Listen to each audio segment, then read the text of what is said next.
அனைவருக்கும் வணக்கம். M E smart services. இன்றைக்கி வீடியோவில் நம்ம கஸ்டமர் ஒருத்தவங்க பேனாசோனிக் ஏசி வாங்கியிருந்தாங்க. பேனாசோனிக்கில் இது நான் இன்வெர்ட்டர் மாடலு. நம்ம ரெஃபர் பண்ணி தான் 2 ஏசி எடுத்திருந்தாங்க. புது வீட்டில் இன்ஸ்டலேஷன் பண்ணுறதுக்காண்டி நம்ம போயிருந்தோம். அங்கே பார்த்தீங்கன்னா இது நான் இன்வெர்ட்டரு. இது என்ன மாடல்னு பார்த்தீங்கன்னா பேனாசோனிக்கில் CSKN18 PKY. இது 25 மாடல் தான், ஆனால் இது KN மாடலு. பேனாசோனிக்கில் நான் இன்வெர்ட்டர்னு பார்த்தீங்கன்னா இது ஒரு மாடல் மட்டும் அவைலபிள். இது ஒரு மாடல் மட்டும் தான் இப்போதைக்கு மேனுஃபேக்சரிங் பண்ணி வந்துட்டு இருக்குது. மற்றது எல்லாமே பார்த்தீங்கன்னா உங்களுக்கு இன்வெர்ட்டர் மாடல் மட்டும்தான் வரும். இது வந்து கிடச்சிதுன்னா நம்ம நான் இன்வெர்ட்டரை பொறுத்தவரையும் உங்களுக்கு சர்வீஸ், அதாவது உங்களுக்கு மேஜர் கம்ப்ளைண்ட்டு, எதுவும் சர்வீஸ் இஷ்யூஸ், வோல்டேஜ் ஃப்ளக்சுவேஷனால் எதுவும் பிசிபி கம்ப்ளைண்ட் அது மாதிரி எதுவுமே வராது. இதில் பார்த்தீங்கன்னா உங்களுக்கு இன்டோர் யூனிட் அவுட்டோர் யூனிட் ரெண்டுமே இதே மாதிரி தான் வரும். இதில் இன்டோரில் மட்டும் உங்களுக்கு ப்ளூ கோட்டிங் வரும், அவுட்டோரில் வராது, ரஸ்ட் ஃப்ரீ வராது. இதில் மெயினாக இன்டோருக்கு பெண்டில் வந்து கேஸ் லீக்கேஜ் இதுலேயும் வராது. பேனாசோனிக்கில் இது ஒன்று. ஒரு சில பிராண்ட்லேயும் இன்னும் கொடுத்துட்டு தான் இருக்காங்க, அந்த மாதிரி வந்துட்டு தான் இருக்குது. இது இன்டோர் யூனிட்டு இந்த மாதிரி தான் வரும். இன்டோர் அவுட்டோர் ரெண்டுமே பாருங்கள், இந்த மாதிரி தான் வரும். நான் இன்வெர்ட்டரில் இது ஒரே ஒரு மாடல் மட்டும்தான் பேனாசோனிக் பிராண்டில் வந்துட்டுருக்குது. வேறு அதர் பிராண்ட் எதுவும் இன்ன வரையும் வேறு எதுவும் அதர் பிராண்டு நான் இன்வெர்ட்டர் வந்துட்டுருக்குன்னா எனக்கு கமெண்டில் சொல்லுங்கள். ஏன்னா இன்வெர்ட்டரை பொறுத்தவரையும் உங்களுக்கு அதில் அடிஷ்னல் பிசிபி வரும், அவுட்டோரில் பிசிபி வரும். உங்களுக்கு கம்ப்ரஸர் பார்த்தீங்கன்னா இதில் வர ஏசி கம்ப்ரஸர் வரும், அதில் டிசி கம்ப்ரஸர் வரும். உங்களுக்கு 2 கம்பேரிசன்லாம் வேணும்னா எனக்கு கமெண்ட் பண்ணுங்கள். நான் தனித்தனி வீடியோ எடுத்து போகிறேன். டெக்னிக்கலாக என்ன வேறு எதுவும் உங்களுக்கு தெரியணும் அப்படின்னா எனக்கு மெசேஜ் பண்ணுங்கள், இல்லை கமெண்ட் பண்ணுங்கள்.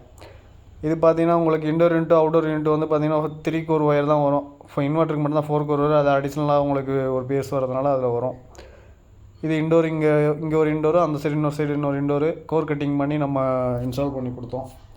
இது இன்டோர் கனெக்ஷன். இன்டோரு உங்களுக்கு இன்னர் ஃப்ளாரில் தான் வரும். அவுட் சைடு நம்ம போய்ட்டு டைட் பண்ணுறதுக்கு இங்கே ஆக்சஸ் பண்ணுறதுக்கு ஸ்பேஸ் இல்லை, அதனால் இன்னர் கனெக்ஷன் பண்ணி பைப்பில் நீட்டாக பெண்ட் பண்ணி கொடுத்தோம். இப்போ இன்னொன்று பார்த்தீங்கன்னா உங்களுக்கு இன்டோர் டு அவுட்டோருக்கு போகிற காப்பர் பைப்பு வந்து இதில் வர்றது இந்த ப்ளூ கோட்டிங் பாருங்களேன். ப்ளூ கோட்டிங் வந்து இந்த மாதிரி தான் வரும். உங்களுக்கு லைவாகவே காட்டுறேன் பாருங்கள். ஒரு சைடு அந்த நம்ம பெண்ட் ஜாயிண்ட் போடுற மட்டும் அந்த சைடு மட்டும்தான் உங்களுக்கு வந்து அந்த ப்ளூ கோட்டிங் வரும். இதே போல் நம்ம ரஸ்ட் ஃப்ரீ அவுட்டோர்லாம் பார்த்தீங்கன்னா அவுட்டோர்லேயும் இதே மாதிரி தான் வரும். அது ஒரு நாளைக்கு நான் உங்களுக்கு இன்னொரு அடுத்த இன்ஸ்டலேஷன் பண்ணும்போது உங்களுக்கு ஓப்பன் பண்ணி காட்டுறேன். இது பைப்லைன் பார்த்தீங்கன்னா 2 ஏசியுமே பைப்லைன் நமக்கு பத்தலை, அதனால் கஸ்டமர் பைப்லைன் பர்ச்சேஸ் பண்ணி கொடுத்தாங்க. நம்ம வெல்டிங் ஃப்ரேசிங் பண்ணி இன்ஸ்டால் பண்ணி கொடுத்தோம். இது இன்டோர் டு அவுட்டருக்கு 3 கோர் கேபிள் தான். 3 கோர் கேபிள் நம்ம மேக்ஸிமம் 3 கோர் கேபிள் ஜாயிண்ட் அடித்து பண்ணிக்கலாம். 4 கோர்னால் உங்களுக்கு ஜாயிண்ட் அடிக்கும்போது என்ன ப்ராப்ளம் வரும் பார்த்தீங்கன்னா, indoor to outdoor communication error வந்துடும். கம்யூனிகேஷன் எரர் வந்தது அப்படின்னா உங்களுக்கு அந்த ஜாயிண்ட்டில் வந்து அந்த ஆம்பியர் வந்து மிஸ் அண்டர்ஸ்டாண்டிங் ஆகிறதுனால உங்களுக்கு எரர் வருது. அதுக்கு நீங்கள் ஒன்ஸு ஹீட்டிங் ஸ்லீவ் போட்டு யூஸ் பண்ணினாலும் பெஸ்ட்டாக இருக்கும். இல்லை அப்படின்னா பெஸ்ட்டு ஒரே ஒயராக ஜாயிண்டிங் இல்லாமல் ஒரே ஒயராக பண்ணிட்டீங்க அப்படின்னா, ஒரே ஒயராக போட்டிங்க அப்படின்னா உங்களுக்கு அந்த ஃப்யூச்சரில் கம்ப்ளைண்ட் வராது. நம்ம திரும்ப ரீஒர்க் பண்ணணும், போய் ஒயரை சேஞ்ச் பண்ணணும் அப்படிங்கிற ஒரு இது வராது. ஃப்ளாரிங் பார்த்தீங்கன்னா நீட்டாக இந்த மாதிரி ஃப்ளாரிங் டூல் வச்சு யூஸ் பண்ணிங்கன்னா உங்களுக்கு ஃப்ளாரிங் கொஞ்சம் நல்லா க்ளியராக இருக்கும். மெயினாக அப்புறம் நம்ம ஃப்ளாரிங் பண்ணதுக்கப்புறம் பார்த்தீங்கன்னா உங்களுக்கு எதுவும் ஃப்ளாரிங்கில் எதுவும் ரைஸ்ட்டாக இருந்தது அப்படின்னா நீங்கள் ஃபைல் யூஸ் பண்ணிங்க அப்படின்னா உங்களுக்கு திரும்ப டைட் பண்ணும்போது ஃப்ளாரிங்கில் கட் ஆகாது. ஃப்ளாரிங் வந்து டேமேஜ் ஆகாமல் உங்களுக்கு கரெக்டாக டைட் ஆகும்.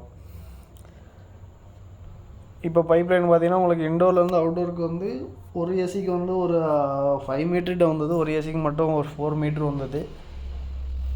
அவுட்டோர் ஸ்டாண்டு ஃபிக்ஸ் பண்ணிவிட்டு அவுட்டோர் யூனிட் வந்து ஒரு அதே இடத்துல நம்ம ஃபிக்ஸ் பண்ணி கொடுத்தோம். மெயினாக பார்த்தீங்கன்னா ஃப்ளாரிங் பண்ணும்போது கொஞ்சம் நீட்டாக பண்ணி கொடுக்குறது பெஸ்ட்டு. இல்லை அப்படின்னா உங்களுக்கு ஃப்யூச்சரில் நம்ம கேஸ் லீக்கேஜ் வந்துடும். அது போக ஃப்ரேசிங் பண்ணிவிட்டு ஃப்ரேசிங்லேயும் நீங்கள் மெயினாக லீக் டெஸ்ட் நல்ல அதாவது கிளியராக இருக்குது அப்படிங்கிற பட்சத்தில் தேவையில்லை. இல்லை அது கொஞ்சம் டவுட்டு தான், ஃப்ரேசிங் ஒழுங்காக உட்காரல, ஒழுங்காக நிற்கலை அப்படிங்கும்போது நீங்கள் லீக் டெஸ்ட் பண்ணுறது பெஸ்ட்டு.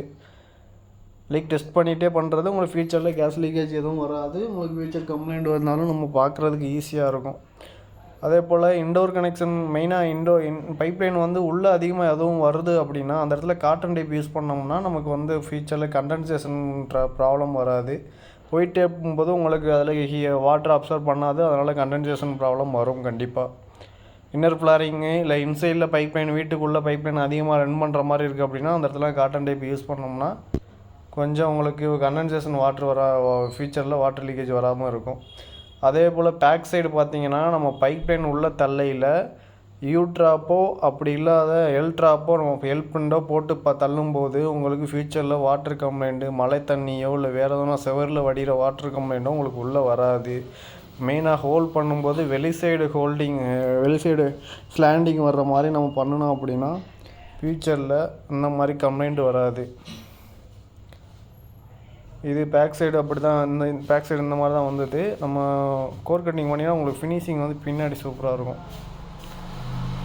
அப்புறம் பின்னாடி உங்களுக்கு ஸ்டாண்டிங் ஆல்ரெடி நம்ம ஃபிக்ஸ் பண்ணிட்டோம். அந்த வீடியோ போடலை, வீடியோ எடுக்க போட்டாச்சு. ஸ்டாண்டிங்கை ஃபிக்ஸ் பண்ணிவிட்டு அப்படியே பேக் சைடு. இன்னொன்று, நம்ம பைப் லைன் பெண்ட் பண்ணையில் உள்ள இன்னர் ஸ்ப்ரிங் போட்டு தான் நம்ம பெண்ட் பண்ணுறோம். நீங்கள் பார்த்துட்டிங்கன்னா உங்களுக்கே தெரியும். அந்த இன்னர் ஸ்ப்ரிங் போடுறதுனால உங்களுக்கு வந்து பைப்பு பிஞ்ச் ஆகாது.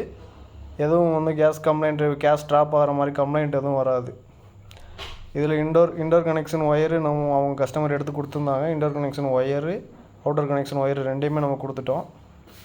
ஏன்னா எல்லாமே கஸ்டமர் நமக்கு வந்து பர்ச்சேஸ் பண்ணி கொடுத்துருந்தாங்க. எல்லாமே நம்ம நீட்டாக அவங்களுக்கு கனெக்ட் பண்ணி கொடுத்தோம். அவுட்டர் ட்ரெயின் பைப்பு இதில் ஒரு சைடு, இந்த மாடலை பொறுத்த வரையும் உங்களுக்கு ஒரு சைடு மட்டும்தான் உங்களுக்கு அவுட்லெட் போட்டு கொடுத்துருப்பாங்க. ஒரு சைடு டம்மியாக தான் இருக்கும். அதை நம்ம யூஸ் பண்ணவே முடியாது. ஏன்னா அது பிளாஸ்டிக் டிசைனே அந்த மாதிரி தான் வரும்.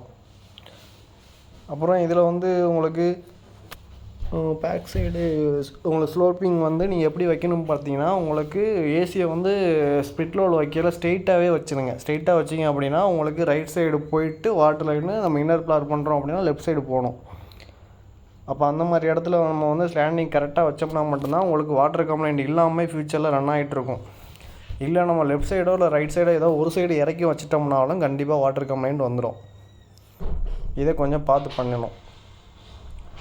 அடுத்து மெயினாக நம்ம வந்து இன்னர் வந்து நம்ம டேப் அடிக்கிறதுக்கு முன்னாடி லீக் செக் பண்ணிவிட்டு, லீக் டெஸ்ட் பண்ணிவிட்டு அதுக்கப்புறம் டேப் அடித்தோம் அப்படின்னா திரும்ப நம்ம ஃப்யூச்சரில் கம்ப்ளைண்ட் இல்லாமல் பார்த்துக்கலாம். அவுட்டோர் யூனிட்டு இந்த தான் வருது. அவுட்டோர் யூனிட்டை பொறுத்தவரையும் நமக்கு இந்த நான் இன்வெர்ட்டரை பொறுத்தவரையும் மேக்ஸிமம் வந்து உங்களுக்கு ரிட்டன் ஏர் கம்ப்ளைண்ட்லாம் வராது. ஏன்னா நான் இன்வெர்ட்டரில் உங்களுக்கு கம்ப்ரஸரு, ஃபேன் மோட்ரு இது மட்டும் தான் வரும். மெயினாக இதில் மேஜர் கம்ப்ளைண்ட் வர்றதுக்கும் ஒரு எலக்ட்ரானிக்ஸு இதில் வந்து அப்படி எதுவும் எலக்ட்ரிக்கல் டிவைஸ் எதுவும் இதில் இல்லை. எலக்ட்ரானிக்ஸை பொறுத்தவரையும் இதில் வர்றது மெயினாக இப்போ இன்டோர் பிசிபி மட்டும்தான் வரும்.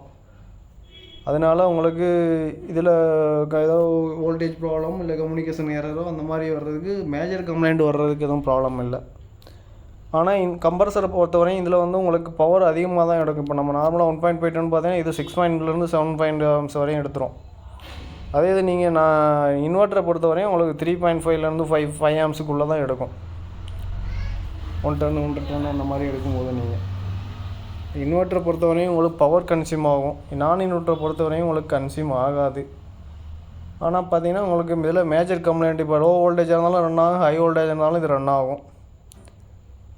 அதே போல் உங்களுக்கு ஹீட்டிங் இஷ்யூ, இப்போ கம்ப்ரஸர் வந்து உங்களுக்கு சர்க்குலேஷன் இல்லாமல் இருக்குது அப்படிலாம் இல்லை, அந்த மாதிரிலாம் இருக்காது. இதில் பேக் சைடு நம்ம ட்ரெயின் பைப்பு அவங்க கஸ்டமர் சொல்லியிருந்தாங்க, நான் அப்படியே விட சொல்லி அவங்க ப்ளம்பிங் பைப் வச்சு கீழே கொண்டு போய் வேறு பைப்பில் கனெக்ட் பண்ணுறோம் அப்படின்னு சொல்லியிருந்தாங்க. அதனால் நம்ம அவுட் சைடு அப்படியே விட்டுட்டோம். இந்த சைடு ஒரு அவுட்டோர் யூனிட்டு, அந்த சைடு ஆப்போசிட் சைடு இன்னொரு அவுட்டோர் யூனிட் வச்சுருப்போம். இதுக்கு பார்த்தீங்கன்னா பைப் லைன் வந்து ஒரு சைடு மட்டும் நம்ம நீட் அண்ட் க்ளியராக பண்ணியிருப்போம். இன்னொரு சைடு வந்து ப்ளம்பிங் பைப். இந்த சைடு பார்த்தீங்கன்னா ஒரு ப்ளம்பிங் பைப் வர்றதுனால நம்ம அந்த இடத்துல நீட்டாக பென் பண்ணி பைப் லைன் தள்ள முடியலை. முடிஞ்ச அளவுக்கு நீட்டாக தான் பண்ணி கொடுத்தோம். ஆனால் அப்படியே பேக் சைடு வந்து அவுட்டோர் யூனிட் வைக்கிற மாதிரி வச்சுருப்போம். வீடியோவில் எதனா டவுட் இருக்குது இல்லை நான் இன்வெர்ட்டரை பற்றி வேறு எதுவும் டீட்டெயில் தெரிஞ்சுக்கணும் அப்படின்னா எனக்கு கமெண்ட் பண்ணுங்கள், லைக் பண்ணுங்கள், சப்ஸ்கிரைப் பண்ணுங்கள். எனக்கு டேரெக்டாக மெசேஜ் பண்ணுங்கள் வாட்ஸ்அப்பில். அடுத்து நான் வேணால் 2 ஏசிக்கு உள்ள கம்பேரிசன் தனித்தனியாக ஒரு டயக்ராம் மாதிரி போட்டு வேணால் நான் உங்களுக்கு இதில் வீடியோவிலே போடுறேன். தேங்க்யூ.